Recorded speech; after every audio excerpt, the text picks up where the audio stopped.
આજે તો કરી નાખ્યું અમારા મોટા ભાઈને હગે. પછી રાતે વ્યાજ આશાપુરામાં જમવા માટે. સવારમાં ફોરવીલમાં બેસી સિહોર પગીને સૌથી પહેલા આવી જતા ચોકલેટની જે વસ્તુઓની ટ્રે તૈયાર કરાવેલી હતી તે લેવા માટે. ટ્રે અને બીજી બધી વસ્તુ લઈને આવી જાય હગે રાખેલી હતી વાડીમાં. આજે આવીને ગોરદાદા એનું કામ પૂરું કરી પછી ભાઈને ભાભીને બેસાડી દીધા સોફા ઉપર.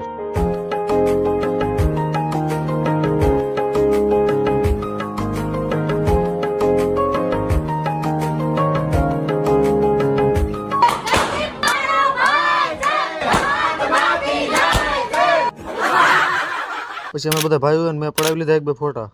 હગાઈનું કામ પૂરું કરીને પછી આવી ગયા અમે બધા જમવા. જમીન પછી આવી ગયા સોડા પીવા માટે. સોડા પીને પછી નીકળી ગયા ઘરે જવા માટે. પછી રાતે આવી જતા પેટ્રોલ પંપે બુલેટમાં પેટ્રોલ નાખવા માટે. પેટ્રોલ નખાવીને બુલેટ લઈને તેણે ભાઈ નીકળી ગયા વળતર જવા માટે. અને આવી જાય આશાપુરા પંજાબી ઢાબામાં. પછી મેન્યુ જોઈને કરી નાખ્યું પનીર તુફાન પનીર અંગારા ઓર્ડર. અને અમારા હજુભાઈ ભરી નાખ્યા છાશના ગ્લાસ. પછી મેં જયદીપ વ્રજન દીકુભાઈને બધા કરી દીધું જમવાનું ચાલુ. અને ઘડીકમાં કરી નાખી ડીશું સાફ. અને પછી મંગાવ્યું ચીલી પનીર ખાઈને 720 રૂપિયાનું બિલ ફાડીને નીકળ્યા ઘરે જવા. આજનો મિની વ્લોગ આજ પૂરો થાય છે. મળીશું ફરી નવા મિની વ્લોગ સાથે.